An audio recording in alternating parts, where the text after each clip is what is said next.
Bandeko balandi ya Fabi TV to pesi bino mbote bisika bozali to bengi bino pour s'abonner lisusu massivement et puis pour partager ba lien pour ça de sorte que ba émission toujours ça là va te béder batala. Il y a trois sources là où nous reconnaissons que c'est la parole de Dieu. Il vous dira, nous avons la Bible, les catholiques qui croient que la Bible c'est la parole de Dieu. Les catholiques. Donc bana na nzambe toyoki mateya toyoki conseil o mosali ya nzamba pesi biso Bible lobi soko yoki oyesa motema na yo ekenze. Bandeko balandi ya Fabi TV to pesi bino mbote bisika bozali to bengi bino pour s'abonner lisusu massivement et puis pour partager ba lien pour ça de sorte que ba émission toujours ça là va te béler batala yango. Ce sera une façon d'évangéliser aussi pour vous. Quand vous partagez ma lien, quand vous pour s'abonner, ce sera une bonne chose. Le Seigneur va vous bénir. D'ailleurs, c'est ce que nous sommes en train de faire. Zamba Wambola Bino. Nous avons une émission Nabiso Fabi Adoration. Nous avons pour Nabino Lissousou, pour Nambalami Balé, l'homme de Dieu, le pasteur David qui est là. En dehors, en fait, qu'il est le pasteur de l'église Exode Cité des Refuges, mais c'est aussi, il a aussi une autre charge pour Yemouwa se présenter pour Nayango. Bonjour pasteur. Coupé. Bonjour pasteur. Ça va bien, Dieu fait grâce.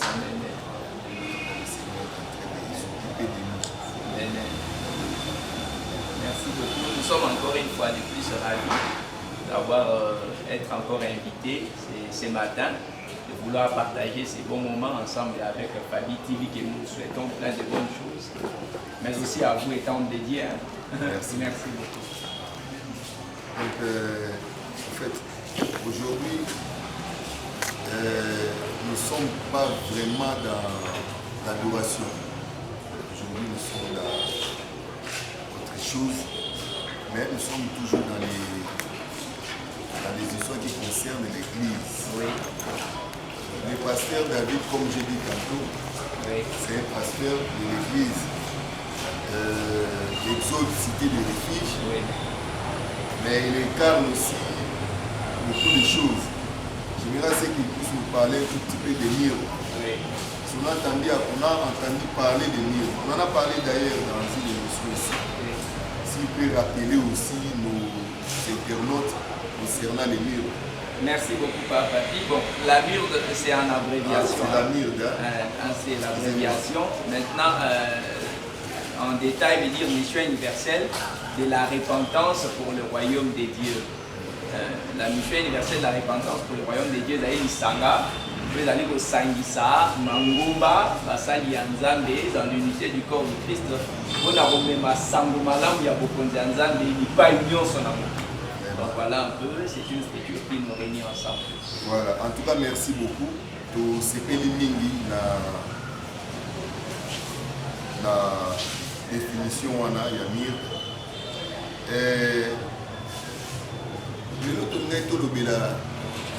C'est-à-dire la vie de l'Église. Hein? Comment est-ce que nos églises vivent aujourd'hui? Donc c'est notre thème d'aujourd'hui. Et puis d'ailleurs, on va en parler encore. Parce que tant que l'Église, tant que le Seigneur nous donnera la vie, on parlera toujours de l'Église parce que l'Église existera toujours. L'objectif, il y a une mission où ils ont apporté bonne nouvelle pour l'évangile de Jésus-Christ partout dans l'univers. Pour apporter la parole de Dieu au travers de l'évangile de Jésus-Christ partout dans l'univers. Oui. Pasteur David, est-ce que vous avez les moyens de mener l'évangile partout dans l'univers? On sait tous que l'évangile est gratuit, mais on a beaucoup de ça demande des moyens. Oui. Et puis lorsqu'on parle de l'univers, c'est-à-dire on sort du Congo, on sort du continent, on part partout. Est-ce est-ce que vous avez les moyens pour l'évangile par vous? Merci beaucoup, merci beaucoup. C'est une très bonne question. Hein? C'est une très bonne question. Je pense que, étant enfants de Dieu, nous le savons, c'est une recommandation que le Seigneur nous a donnée d'aller partout dans le monde prêcher la bonne nouvelle du royaume. Alors, le premier moyen pour annoncer la bonne nouvelle, c'est d'abord le Saint-Esprit.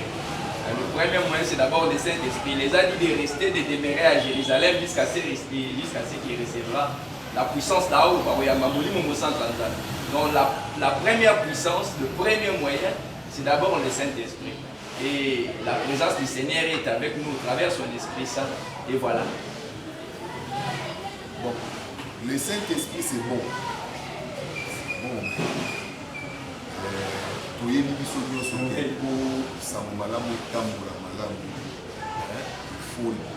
faut beaucoup de moyens, notamment Bongo, aussi par outil à communication. Le premier outil à communication, c'est l'Église. L'Église, il y a un moment où le premier outil à communication parce que il faut limite au qu'il n'est pas. Cela veut dire qu'il faut implanter aussi les églises partout là où il y a des ordres. Comme le Seigneur nous avait donné cette recommandation-là à les familles de la terre, les disciples, ainsi de suite. Est-ce qu'il y a des moyens, matériels, bateau? Parce qu'ils avaient un bon matériel, il y a aussi bateau. Est-ce qu'ils allaient pour la comme cet évangile? Merci beaucoup. Je pense que c'est aussi une très bonne question. C'est lié aussi à notre organisation. Étant donné que les structures au 500 Mangomba, Mangomba peut aller piste importante pour l'église, mission et propagation à bonne nouvelle et se propager. Et quand il y a une mission universelle de la repentance pour le royaume des dieux, nous avons un Mangomba mingi penza, même dans la ville à Kisasa, mais sous à l'extérieur, mais aussi nous avons une branche où ils allaient uniquement pour la propagation de la bonne nouvelle, bactères pour l'évangélisation, mais aussi c'est une grande contribution pour la murde. Fabi TV a précisé ce espace, mais c'est aussi un moyen d'exhorter les autres enfants de Dieu. Pour eux, il y a la possibilité dans Bango, d'occuper le lot dans des moyens à bouiller. Pour permettre que nous soyons avec les gens. Donc il y en a ceux-là au bazar pour disposer, même auprès du Seigneur. La Bible dira qu'il y avait des femmes qui soutenaient Jésus-Christ au travers leurs moyens. Jésus est Dieu, mais pas il y a une pour que nous soyons. Donc il y a de ceux-là au bazar engagés pour nous propager ça malin. Il y a aussi de ceux-là qui mettent leurs moyens, mais aussi c'est un cadre pour nous d'inviter aussi plusieurs. Pasteur David, je ne sais pas si on est en train de parler de quelle église, parce qu'il y en a plusieurs. Toujours l'église de réveil, toujours l'église en général, parce qu'aujourd'hui, makambo belé komi kokota oyo ekomi kosangana mais soki otali très bien omona église oyo ezali akise ezali église ya molimo ezali église ya réveil yango mpe ezali akise même d'ailleurs na rang ya bapasteur on ne sait plus qui est le pasteur de l'église de réveil, qui est par exemple le pasteur de l'église kimbaniste, qui est le pasteur. S'il y a un problème on dira seulement tala makambo bapasteur. Maintenant, on est en train de parler de quelle église? Merci beaucoup. Nabandi, la question que vous venez de poser, la question, pour les alliés Itima, il y a Makambo, Penza Toza Osola na Tongwani. Vous savez, les loyaux, dans Toza Olove la Lingomba, surtout Mingi Nanzela ya Babu, Batobaza directement pour taxer derrière le dos de l'église du réveil. Or, en réalité, au moment que beaucoup de gens, certainement par rapport il y a Makambo Bazar au Sala, tous ne sont pas dans l'église du réveil. Au moment où même Congo, en réalité, nous sommes l'église pentecôtiste. Mais au monde, les autres ont plus coloration, ils réveillent, ce qui n'est pas aussi mauvais. Mais le Seigneur Oyeba, d'abord l'église pentecôtiste, c'est quoi? Quels sont les piliers de l'église pentecôtiste? Autre vous reconnaître que l'église est pentecôtiste. Je veux dire. Pentecôtiste, c'est-à-dire l'église à Molimou. Oui, l'église à Molimou, on a 3 piliers cardinaux. D'abord, au monde, les piliers ont manifestés vers les années 70, 80, 90, 2000 ans. Au monde, d'abord, les l'église de Fanny n'a voté à repentance, la conquête des âmes. Les l'église de Betakasete n'a été sur la sanctification. Les l'église Oyo a Salaka Moussala Naye, au Bélé na Ouya Mouimo Moussa. Au monde, 3 piliers n'a tangeliwa. Au monde, d'abord, l'église est allée côté à Batoba Bongo la Mitemo. Les l'église du réveil à solo. L'église est allée côté à Batoba Banganzambi. Les l'église du réveil à solo. L'église est allée au Ndimake. Tous allés au Sam Moussala na Mouya Mouimo Moussa. Tout le monde a dit Batoba côté si Bissala Salanakata avec l'église. Batoba côté sur le monde a Ponzamba qui te saigne dans la télamba à couleur goye. Et tout le monde est là, phénomène Dalit Nakata avec l'église. Tout le monde est là, non, tout ça c'est pas l'église du réveil. On les a doctrines de l'église du réveil. Donc les années occultisme, kabal, makamobondoki et côté qu'on a assez à couler l'église du réveil. C'est ainsi qu'il faut en parler certaines choses pour que Batoubaye réellement l'église du réveil c'est quoi. Donc nous parlons précisément de l'église pentecôtiste qui est le réveil. L'église du réveil. Oui. Tout ce pays et le monde a donc l'église où est à côté la repentance. L'église est à Kosala Makambu sous la puissance ou sous la direction du Saint-Esprit. Yangwanande l'église des réveils. Yangwanande Tozo Lobelalelo, Longona pasteur David. Tolingaki totuna motuna soki réveil eza nini na ou expliquer biso yango déjà. Yangwana tolingi toyeba sikoyo. Est-ce que l'église des réveils aujourd'hui, l'église des réveils est-elle morte ou ils ont la carte à profond sommeil? Bon, au moni, pas papi, en tout cas, Motuna est au l'église, corps de Christ, nous autres, sous Massia, Yango Azali, Molim. Mais à Talisamaka, au travers, Basalio Bazali en mouvement na Katia Bingomba. Donc l'église qui est le corps du Christ, Azali invisible. Mais au monde, Nanzela et Bisso Baetondimé. Alors que l'église des réveils est Koufate. Mais l'église des réveils est allée au travers conduite il y a animateur. Il y a l'église du réveil. Et Tamboli, il y a Bisso Baetondimé que Tozali na Katia réveil. Tango tozali lisusu komi tambwisa te lolenge mbela na biso ezali. Donc là dit kongi. Mais de dire qu'elle est morte, elle n'est pas morte. L'église elle est agissante, elle travaille. Que le Seigneur soit loué parce que l'église n'est pas morte. L'église elle est vivante. Elle est là l'église, mais elle est en train de dormir. Ndenge Moussala Nzamba lobi, l'église ezola au travers ya bakambi na yango. Travers ya batambwisi na yango lelo makambo tozomona na baéglise na biso ya lelo vraiment nayebi te pasteur David, est-ce que lelo tokoki koloba l'église de réveil ya lelo est-ce qu'ils ont gardé kaka éveil parce que lorsqu'on parle de réveil on parle aussi lorsqu'une personne est réveillée donc il reste éveillé, voilà. Donc est-ce qu'ils ont gardé kaka pardon papi, ça la rebondissement na Malbanaïm. Pasteur David, est-ce que l'église des réveils d'aujourd'hui, ils ont gardé l'éveil qu'on a laissé par nos pères? C'est pas nous, nous sommes Tobani, l'église des réveils. Il y a des gens qui ont commencé l'église des réveils, entre autres.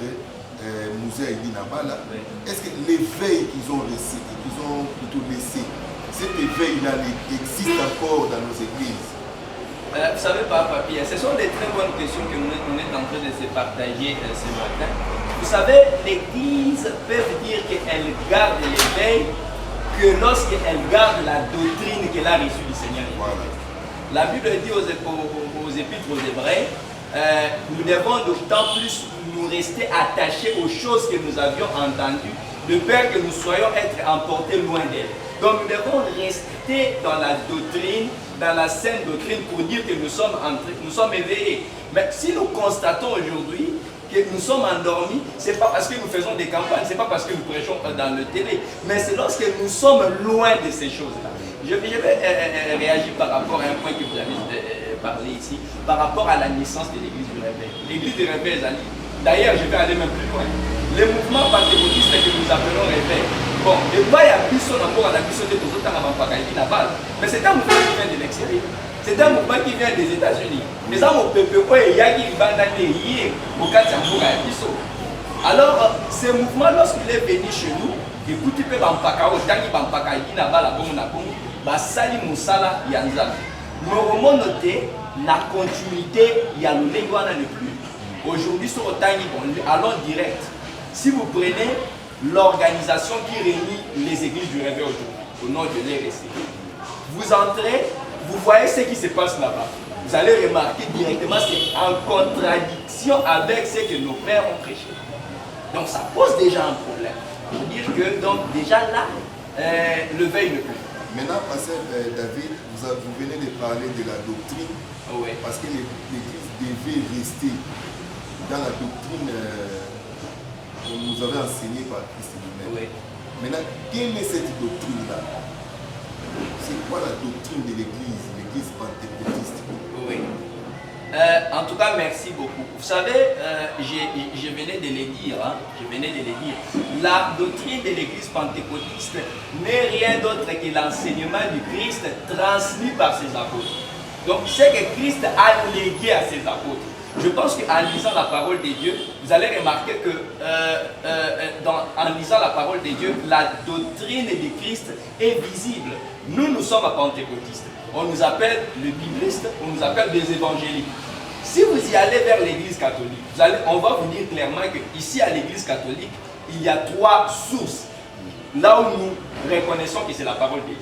Il vous dira, nous avons la Bible, les catholiques croient que la Bible c'est la parole de Dieu. Les catholiques croient au magistère. Donc ce que le pape dit, pour eux c'est aussi la parole de Dieu. Les catholiques croient aussi à la tradition. Pour eux, ce qui se faisait anciennement dans l'église. Makamwa kalakala baner salama au bango bamoni que bon ça c'est retenu, ils croient ça comme la parole de Dieu. Mais biso babenga biso ba bibliste, babenga biso ba évangélique. Donc ça veut dire biso tozwaka liloba nzambe obele oyo Yesu Masia atika ke pa ya bantoma. C'est que tant na zéro teya makambo na zéro loba et Seigneur les a approuvé aux évangiles au travers des apôtres du Seigneur qu'ils allaient à moi. Mais ce qui est bimi libanda, ce n'est plus la sainte doctrine. Donc voilà un peu ce que nous pourrions répondre pour le moment concernant la sainte doctrine. Maintenant, pasteur David, oui. La doctrine, oui. C'est le Messie lui-même qui a laissé cette doctrine. Oui. L'Église devait rester dans la doctrine du Christ, dans la doctrine du Messie. Est-ce qu'il y a-t-il de faux Messie? On peut parler de faux Messie. J'aimerais que nous puissions lire un verset dans le livre de Marc. Marc, je vais lire. Merci beaucoup. Marc chapitre 13, verset 6. La Bible dira, car plusieurs viendront sous mon nom en disant c'est moi, et ils séduiront beaucoup de gens. Voilà. Plusieurs viendront sous mon nom en disant c'est moi. Dans le livre de Matthieu, la Bible précise clairement qu'ils diront que c'est moi qui est le Christ. Oui. Dans le l'épître de Matthieu, si nous venons de dire dans Marc, il dit plusieurs viendront sous mon nom en disant que c'est moi, et puis enfin ils séduiront beaucoup de gens. L'apôtre Jean est en train de dire que vous avez appris qu'il y aura l'antéchrist viendra.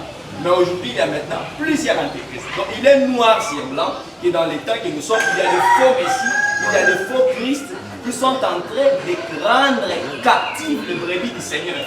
Et très dangereusement, ils sont même entrés dans l'église pour séduire le peuple de Dieu. Donc ils sont pitié.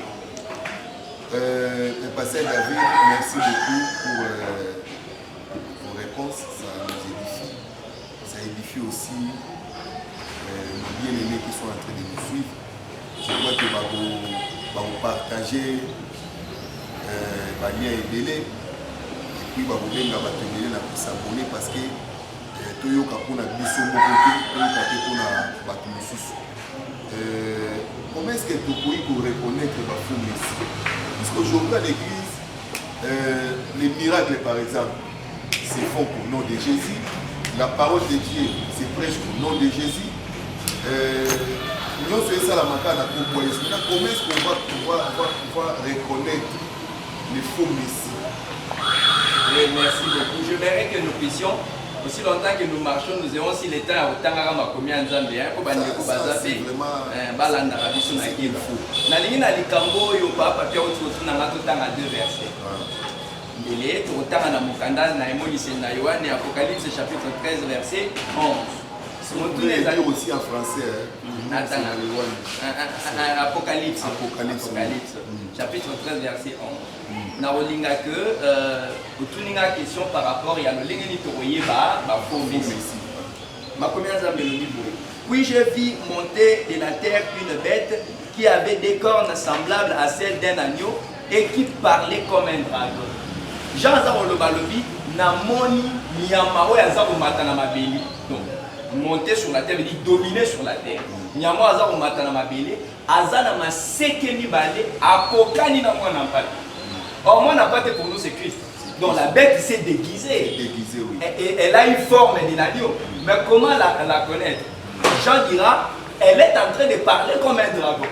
Donc, c'est que son message est pour égarer les gens de la voie de Dieu. Lorsqu'on dit que tel n'est pas un prophète venu de Dieu, c'est pas parce qu'il y a c'est tout simplement parce que son message n'amène pas le peuple de Dieu vers le Seigneur. Voilà. Ils n'empêcheront pas le royaume de Dieu, ils ne parleront pas de la repentance, ils ne parleront pas de la foi en Christ. Ils ont un autre message. Mais lié aux manifestations, miracles et tout consort, le deuxième verset que nous allons lire. Nous allons prendre Thessaloniciens, 2 Thessaloniciens chapitre 2. C'est le deuxième verset que nous allons lire. 2 Thessaloniciens chapitre 2. Épître de Paul aux Thessaloniques. Et chapitre 2. 2 Thessaloniciens chapitre 2 verset.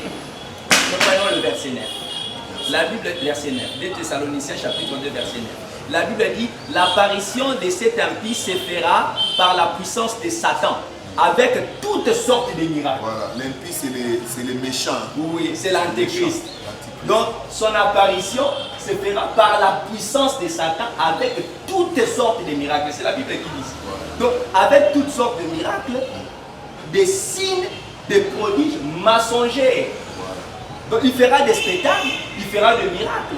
Mais tout cela sera des signes mensongers. Donc ça veut dire que c'est pour détourner les gens de la voie de Dieu. Et si vous descendez, la Bible dit, aussi Dieu leur envoie une puissance d'égarement pour qu'ils croient aux mensonges, afin que tous ceux qui n'ont pas cru à la vérité, mais qui ont pris plaisir à l'injustice. Donc même tous ceux-là qui n'ont pas pris plaisir à la vérité, voilà un peu les signes qu'on peut reconnaître que tel n'est pas de Dieu, c'est que son message n'oriente pas les gens vers les salut, vers Christ, vers le royaume de Dieu. C'est toujours autour des choses de ce monde. Là, vraiment, vous l'avez bien dit. Bien dit. Pourquoi je le confirme? Pourquoi? Parce que aujourd'hui, ça c'est une interpellation. Aujourd'hui, dans nos églises, ou bon, dans d'autres églises, parce qu'on ne peut pas généraliser. Oui. Lorsqu'on prêche, c'est comme si on prêchait la parole de Dieu. Parce que lorsqu'on prêche la parole de Dieu, ceux qui basent au Pekisa Moto Moyibi, balobelaka eke, ceux qui osent koyiba, Moyibi de Makana, ni Felo. C'est vrai, ça peut conseiller à Moki. Après, Moyibi de Makana, nani Felo. Bazo Pekisa o ya moko ki nani Felo. Mais esika oyo bato baza koteya ndenge pasteur awuti koloba awa na mayele ya mabe bango mpe baza kopekisa moyibi me bango baza kopekisa yango mpona kokende lifelo te baza koloba te ke moyibi ekomema yo na lifelo bango bakoloba na yo ke moyibi ekosilisa yo respect ekofingisa libota na yo soki oza moyibi okozwa mosala ya malonga te bato bakozala na confiance na yo te c'est bien c'est beau mais bakomentionne te bakobeta sete te ke moyibi ekomema yo na life faut faire attention tant mosusu okoloba te l'église na biso mpo bapekisa moyibi wi bapekisa yango mpona emema yo wapi to ezangisa yo wapi. Donc il faut être intelligent. Lorsque nous écoutons la parole de Dieu, nous devons l'écouter avec beaucoup plus d'intelligence.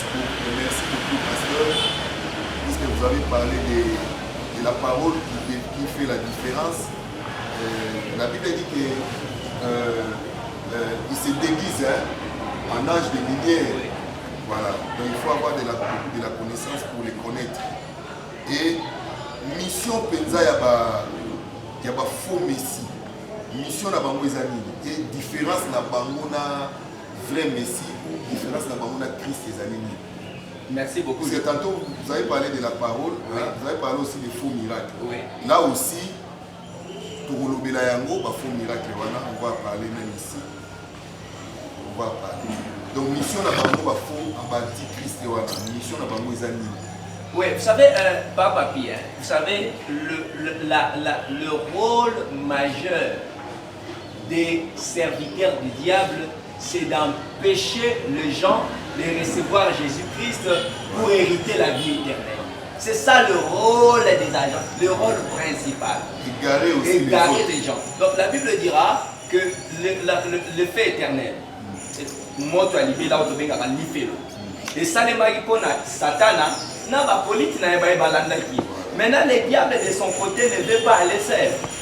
Il veut empêcher les gens de recevoir Jésus-Christ, devenir enfant de Dieu et recevoir la vie éternelle. Malgré tout ce qu'il peut vous proposer tel que vous venez de dire.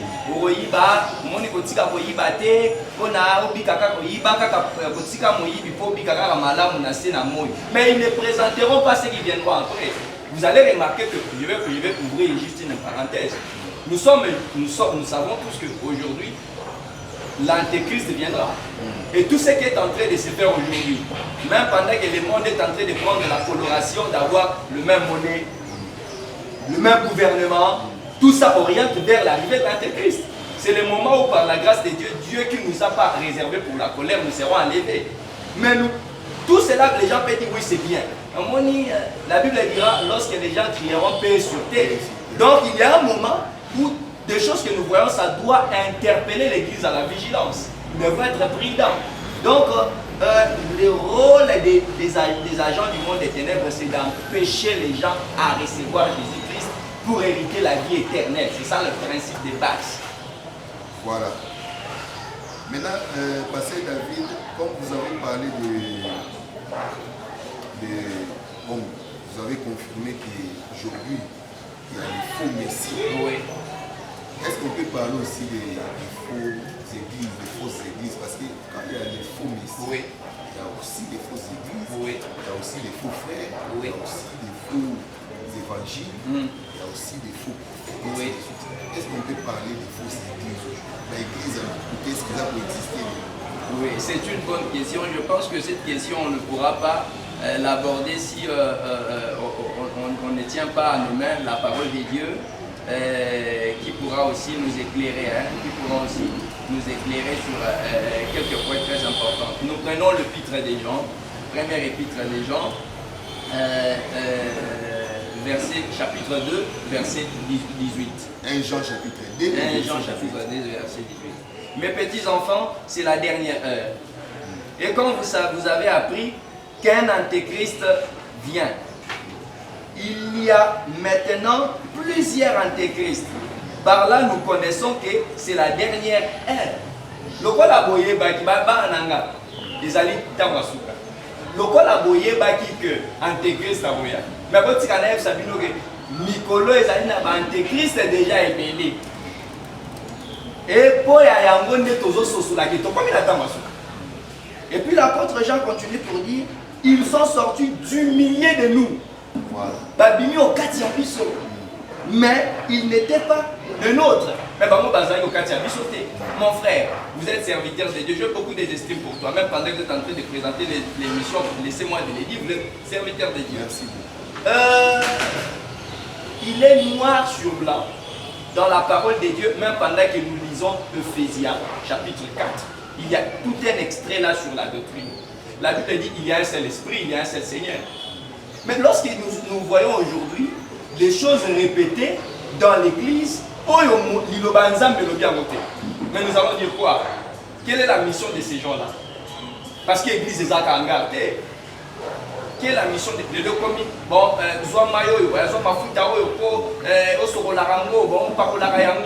où est la place de la parole de Dieu? Où est la place du Saint-Esprit? Vous allez recevoir des gens qui ne craignent pas Dieu et te dira, pasteur, on va faire mais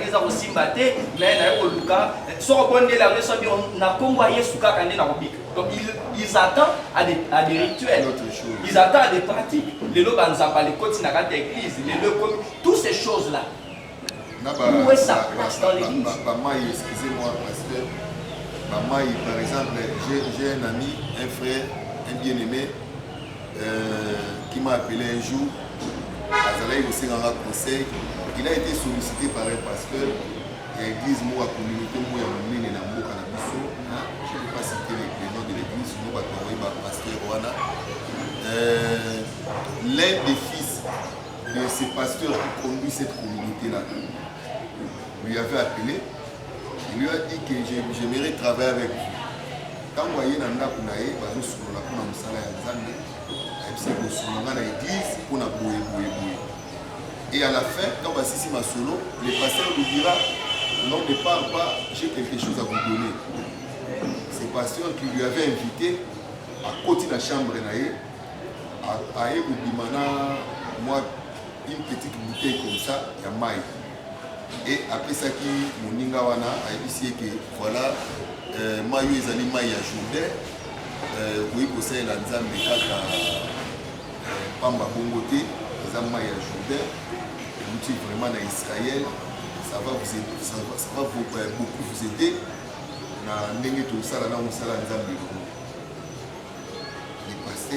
Cet ami-là lui a posé la question. Maintenant, ils ont dit ceux qui sont salé c'est que nous salons ici. Non, ceux qui sont salés pour ceux qui ont un bidon à 25 litres, c'est transformé dans maïa Jourdain. Ça va vous aider parce que c'est là où notre Seigneur Jésus-Christ a été baptisé et ainsi de suite. Maintenant, lui a répondu, je vais venir un autre jour pour nous avoir maïwana, pour nous aller dans le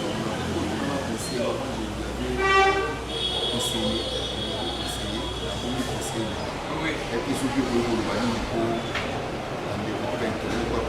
est-ce que moi, Jourdain, ils ont l'influence pour le ministère chrétien ou c'est comment? Merci beaucoup. Pour moi, il y a un symbole de l'eau. Mais le temps où nous avons le Messie, bon, ils ont un peu de temps, ils ont bisoté, et pas Baluda, Messie à la Kissi Mokonami, et pas mal grec, qui va obtenir Christ. Moi, le Nouveau Testament, comme maman grec, le monde a Jésus-Christ. Mais pas Baluda, c'est le Messie.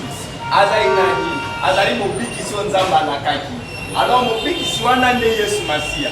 Mais le temps où Yesu Masia est, pour Mobiki Sambiso, il y a la Kisibisoni, à la Kisibiso Lola, à la Kisibiso Tondimae, à Tikeli Biso Molimo Bosan. Nabondini à Yesu Masia, Tozana Tina Maya Jourdain. Un maïmoura Jourdain. Non, on n'a pas besoin de ça. Il nous a donné les dons qui ont décidé tous les dons, c'est son esprit. C'est le Saint-Esprit, papa. On n'a pas besoin. Non, mais si pourquoi? Parce qu'il se prétend être sauveur, mais le salut qu'il prétend apporter, c'est toujours lié aux choses de ce monde. Mais au-delà de tout ça, la Bible dit que revient-il à l'homme de tout gagner sur la terre et de perdre son âme. Voilà, donc c'est pour dire que ça nous démontre noir et blanc qu'il y a des fausses églises. Ça vraiment on ne peut pas se cacher pour tout le monde. L'église il y a ma Bézali. Est-ce que pasteur? Oui. L'église il y a ma Bézali, il faut frère de Bazali. Oui. Ils sont sortis de nous, mais ils n'étaient pas les nôtres. Mais ils n'étaient pas les nôtres. eza mpe na baévangile ya mabe évangile ya lokuta oyo neti par exemple toteyi koloba awa bazoteya moto ke moyibi komema oyo na prison mais bazolakisa ye teke moyibi komema ye na lifili eza évangile ya lokuta. Ça ce sont des leçons de morale, ce sont des conseils de ce monde, comme on les appelle les hérésies. Les hérésies. Voilà. Et il y a aussi des faux miracles. Pasteur David, est-ce que pouvez-nous nous citer une seule église où ils allaient à l'hôpital ou à Namboka na biso?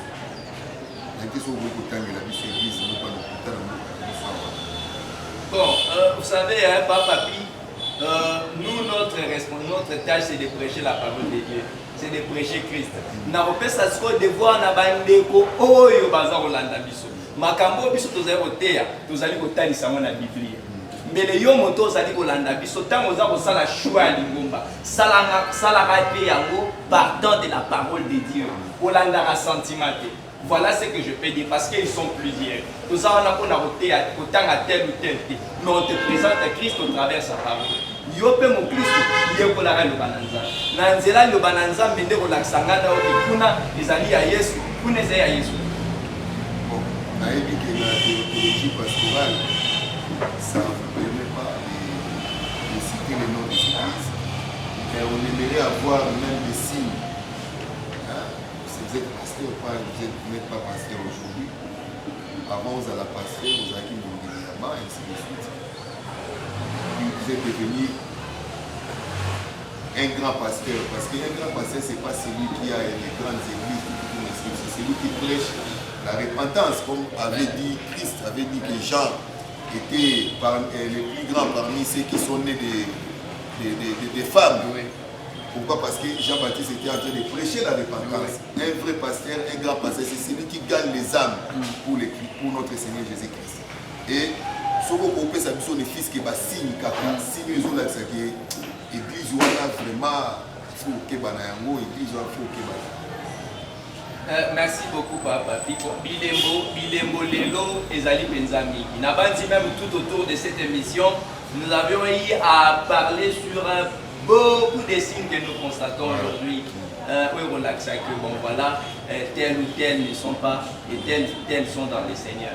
Mais les Moupenza monene autour au Pesa et pas à Nzambe, il y a aussi la Kiba, les Ali, Soko Zaï na Kati na Lingomba, Otika la Kana Lingomba au Bazar, au Yebiso de noter que Orobonga, Orokende Poto, Oroswami Tukate, Linga Ozana Lingomba, Oyo Bazar Oteayo. Tika mabe sala malamu metoma ko la kolobango alobi mobeko salama ipona bato sembate mobeko salama ipona bato mabe mais le juste c'est qui oyo azali juste nali bazana Yesu Masia katikati na ye donc pona kokokisa mibeko ya Nzambe na tika mabe na tambola ndenge Nzambe alingi faut recevoir Jésus-Christ kotambola ndenge Nzambe alingi en l'espérance du royaume de Dieu. On ça veut dire totika la kaka te borné na biloko ya mokilo mais lingomba na Yesu Masia ezali ezali kotalisa biso Yesu na molai na ye pe kotalisa biso bokonzanza. Mais bato baza na kati ya mangomba oyo ezali ya mabe. En fait, avant tout le monde sort là-bas. Excusez. Avant tout le monde sort là-bas. Bato wana basala nini babima na mangomba wana to bate ya bapasteur na bango babongwa.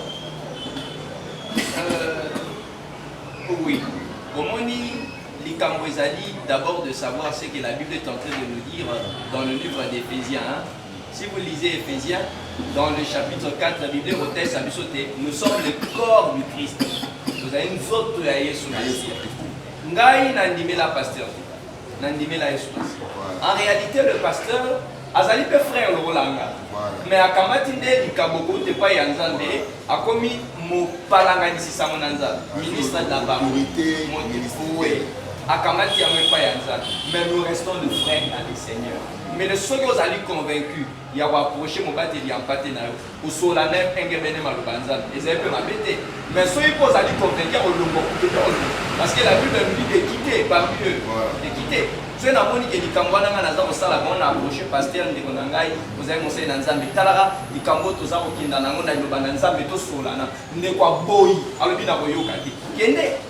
Parce que vous risquerez d'être dans un endroit où vous avez un mélange de mon côté. Donc voilà un peu ce que je fais. Bon, parlons maintenant des vrais évangiles ou des faux évangiles. Pasteur David, Oui. les vrais évangiles parlent de quoi réellement? Pour tout distinguer l'évangile à l'Okutana et à Solo, les vrais évangiles et le parce que à Ocho, tout à l'heure, si vous avez l'église, vous avez un bino au Bonga, au Kende Poto, au Kopala, au Salabou, il faut qu'il y ait l'église. Maintenant, les vrais évangiles, en fait, ça parle de quoi? Vous savez, quelque part, l'apôtre Paul est en train de dire, Azar Lobalobi, il y a des gens, Oyo Balingiba Memelabiso, Samomala Moussous, où ils allaient à Yesu. Mais la Simananga Lobi, non seulement qu'il y a un autre évangile, évangile Moussou Ezalité, mais il y a des hommes, Ezali Nabato, Balingi, par les ruses, va tromper Bisso. L'évangile est une et unique, c'est le message du salut au nom de Jésus-Christ. Voilà. C'est le message du salut au nom de Jésus-Christ. C'est ce que nous prêchons. Maintenant, il y a des gens par ruse. Nde bazolinga balakisa biso Yesu Masiya te na lolenge te tondimela ye po tomona bokonzi ya Nzambe mais balingi barendre biso captive ndenge makomi ya Nzambe eza koloba. J'aimerais que nous puissions lire un verset aussi dans le livre des Tite. Des Tite. Nous allons lire Tite chapitre 1er verset 10, Tite chapitre 1er, verset 10. Tite après Timothée. Tite chapitre 1er, verset 10. La Bible dit ceci. Il y a en effet, surtout parmi les circoncis, beaucoup de gens rebelles, des vains discoureurs et des séducteurs, auxquels il faut fermer la bouche. Ils bouleversent des familles entières en enseignant pour un gain honté ce qu'on ne doit pas enseigner. Donc cela veut dire que ce sont des vrais, mais des rebelles. Bon, vous savez, aujourd'hui, ici l'apôtre Paul est entré, d'abord dans ce contexte, l'apôtre Paul est en train de dire parmi des circoncis. Donc il faisait allusion aux Juifs. Aux Juifs, oui. Mais au lieu que batambola ndenge Yesu Masiya a sengi, et ils étaient là pour n'avoir trouble dans le famille, pour ne pas respecter la parole de Dieu telle que les apôtres ont enseigné. Si je lis ce verset, c'est tout simplement pour nous dire, étant enfants de Dieu, que Sangomala Moussou Ezalité. Sangomala Moussalika Lobiko na Komona Yesu Masiya. Ndimelaye, Kongola Motema, Dambola Ndenge ya Lingiko na Lola. Mais Ali na Batu, na Lokoso na Bango. Na moyibi na bango, na bisengo na bango, babandi koluka ko rendre bandeko mususu captif. Mais si kate batalisa o Yesu amoni boswe na talisi Yesu robongate, il faut na le canasser c'est pour que na rendre propriété mo privé à ngai. Donc voilà un peu ce que je peux dire par rapport à ça. Mais par rapport à la question que bazali Nzambe to pe bazali Nzambe te mbele apôtre Yesu Masiya biso so boye bandete na mumanango biso to ko loba te ke bazali Nzambe to bazali Nzambe te mais biso to zali ko loba que makambo eza ko salema nde zali yango. Voilà un peu ce que là où je peux me dire. Merci beaucoup Pasteur David, nous a vraiment édifié ma casse. Mais je me c'est que même dans 2 minutes pour le ça dit parlons des miracles aujourd'hui. Oui. Par exemple, il y a aussi des miracles dans le cas années présentes. Nous avons Kinshasa, je crois que nous avons un média de Soussou, et par exemple, nous avons un Benga, bengi pasteur a dit tombola poussé na yo et doré na yo, soit bon, l'objet nous soit bengi à l'objet tombola matela, soit bon, l'objet nous soit bengi à l'objet tala na tous na yo. Est-ce que le Saint-Esprit peut agir de la sorte? Bon, pour la maramotani bikamu ici, makamu ici, nous avons ça makamu ici. Côté matani makamu ici mbele na roloba makamu bibali. Nous avons ça la bikamu nae, ba réseau aux amis, mais on a beaucoup de monde te au lendi ça nous makasi penza. na lesika etozali ezali mibale nzambe asalaka makamwisi mpona lokumu ya kombo na ye mbele soki nzambe asali bikamwisi onzela ya yo esengeli lokumu ya bikamwisi wana ezonga epai ya nzambe ezala yo te nga nasalaka bikamwa te mais eza nzambe epuis ya mibale nzambe asalaka bikamwisi mpona kolendisa kondima ya bana na ye. Donc ça veut dire Dieu se manifeste en nous par de miracles. Nzambe apesi nga oyo nazali nango kosenga ezali mpo ekolisa nga lisu na boya mais soki bikamwisi wana ezali kopesa nzambe lokumu te. Merci beaucoup Pasteur David. Parlons maintenant des miracles. On appelle miracle même la 2 minutes parce que basali biso aussi na régie pour na 5 minutes. Les autres hommes ont un miracle on a aucun mbala moko déjà il y a que ma bengi pasteur ou ma bengi prophète à lobby kala na se ya poussin na yo na tête d'oreille na yo zimbongo na pasteur na moniango zomona mutazo sepe lobby ba bengi même prophète na mutu mususu abitala na se ya makila na yo to ba bengi na mutu tala na kaka Kristo est-ce que molimo santo après ça la penza bajara c'est vrai toujours limiter l'action Saint-Esprit mais est-ce que le Saint-Esprit après quoi agir na après quoi répondre à la sens wana? Oui, merci beaucoup Papa Papi. Bon, les années constants, au tozer au mona. Les années constants biso tozer au bika dans ces derniers temps na se akombo asango malamu. Ntakobenga lobi bon talambo mo place boye talaboye mais là on a koki koloba nesika wana. Nzambe akoloba na biso te tokomona bikamusi ya ndenge na ndenge. Mbele na mai matali bikamusi. Yesu Masiya akoloba lobi soki boke bipai na bipai. Bomoni nzamba se manifester. Bolo baka ke tozali basali ya pamba lokumu ezonge pa ya nzambe. E kamusi ezali ya nzambe omona motarozaka na komikitisa. Arobandaka koloba kezali ngai te na yebaki pete mais nzambe nde asali. La 1. Et puis deuxièmement, nakata bikamusi ezalaka po elendisa kondima mokristo akoba na nzela wa zero kenda.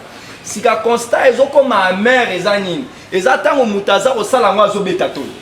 Boyana otambusa bakoka. Boyana, c'est là où maintenant ça devient un problème. Et puis deuxièmement, tant oza promettre batonde wana mais oza otalisa bango Yesu te. Nazara n'a pas si on a émission 40 minutes na la télévision. Place batay mutu tika mabeza te, place balamba mbisi batu Yesu ezate zara. Boromona, boye, non. Voilà un peu ce que je peux dire par rapport à ça. Na lolengwana des otalisa biso ke kendelwa des nzambe te. Mais pour na matali bikamusi, nzambe toro limité. Voilà ce que je peux dire. En tout cas, merci beaucoup Pasteur David pour la disponibilité na bino et puis merci beaucoup pour la pamboli nzambe pe pour la c'est-à-dire connaissance ou achepe katikati na bino. Pour tout profiter na biso nyonso. Tokomi pratiquement na suka émission na biso atikali na 1 minute nalingaki napesa yo maloba en conclusion eloko nini tokoki koretenir mpona émission ya mokolo ya lelo Pasteur David. Merci beaucoup Papa Papi. Nalingi naloba boye na bandeko nyonso bazali kolanda biso lingomba na Yesu Masiya ekufa te lingomba na Yesu Masiya ezali na bomoi mbele yo moto ozali kolanda biso yeba ke lingomba Yesu Masiya ezali pe yo. Alors tia likeba na ba émission lokola boye. Yo kaka malako ezali kobima na kati ya ba émission lokola boye osaliso na boyambi. Komemama na sentimate. Et puis il faut toujours soutenir de telles initiatives. Na linga epenza na lobango na kati ya bandeko nyonso baza kolanda biso. Omoni chaîne oyo Fabi TV epesi esika mingi na mosala nzambe. Epesi esika mingi na liloba nzambe. Mbele ba Kristo tozali bipai na bipai. To soutenir mosala oyo. Bokomela biso ba question biso pe tokobanda koyanula. Et puis ensemble nzambe azana biso nkolo apambola bino. Merci beaucoup Pasteur David toyambi lipamboli wana na Fabi télévision mobimba toyambi yango bandana monsieur Fabi Emoko Yannick et puis tokiti na cordon yepe na concert na ngai Blensi Muleka mwasi nzambe bongo totondi pe bandeko baza tout autour na biso baza kosunga biso na cameraman na biso cameraman pe monteur na biso oyo azali na nsima ya kamera ayambi mpe lipamboli yango topamboli mpe bino ba-internaute na biso oyo bozolanda biso na bamboka ebele bipai na bipai soki boza na basuggestion boza na baquestion boza na baconseil bohésite te kopesa biso yango ngai numero ya chaîne ezali totielaka bino na se ya baécran na bino tokotia mpe numero na ngai mpe lokola mopanzi sango mbala oyo soki oza mpe na makanisi oyo koki kopesa bamituna oyo tokoki kotuna na bato toza koyamba poke okoka mpe kozala édifie kozanga kosala yango te. Na conclusion par rapport ya émission biso mpe tokolobake nzela eza molai lokola toza na bomoi lokola église mpe eza na bomoi tokolobelaka kaka église. Peu importe la circonstance, parce que la Bible dit que la circonstance soit mauvaise ou bonne, prêcher la bonne nouvelle. Église à Mounene, les alliés église aux anabato belete, les églises aux bazoté à Bouyambia Jésus Christ.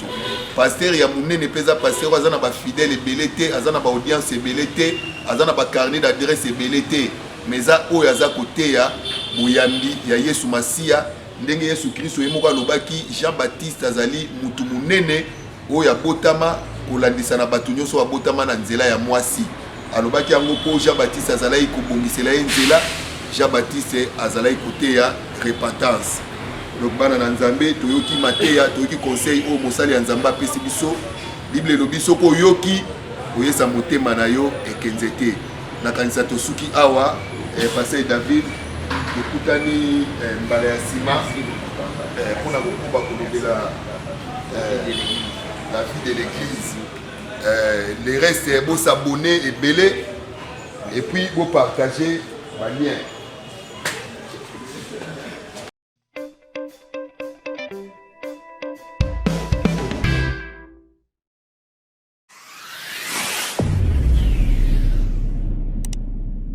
bande ko diaspora pe ya RDC na bisabino sango kitoko ezali Fabi Metal. Fabi Metal ezali une entreprise de construction métallique, c'est-à-dire quoi? O etali kotonga ba bateau spécialité na bango, kotonga ba barge etali bango, kotonga ba linière métallique eza na Fabi Metal. Oza na besoin oso ba porte métallique aluminium banda kuna yo esala oronye na alcarbone tunangani ni kaka Fabi Metal spécialiste nango ingénieur Yannick de Fabi Metal et pas naie iratakate abetarango dada et puis confiance kitoko wapi maison Fabi Metal bazali pe spécialisé na kotonga ba pompe essence tunangani ndeko ngai na bisa yo Fabi Metal à l'équipe bango surtout en République démocratique du Congo. Fabi Metal ezomi na route poids lourd na port de Kolo au Koti au Komona bureau Mobimba. Pour tout contact benga na 085 0027 172. Fabi Metal le numéro 1 en métallique en République démocratique du Congo. Mona molbali oyo nzamba pesiye maele ebele pona asunga ba congolais pona marmo Italie métallique. Il n'y a pas de souci na Fabi Metal awa oza Mobimba ndimela ngai.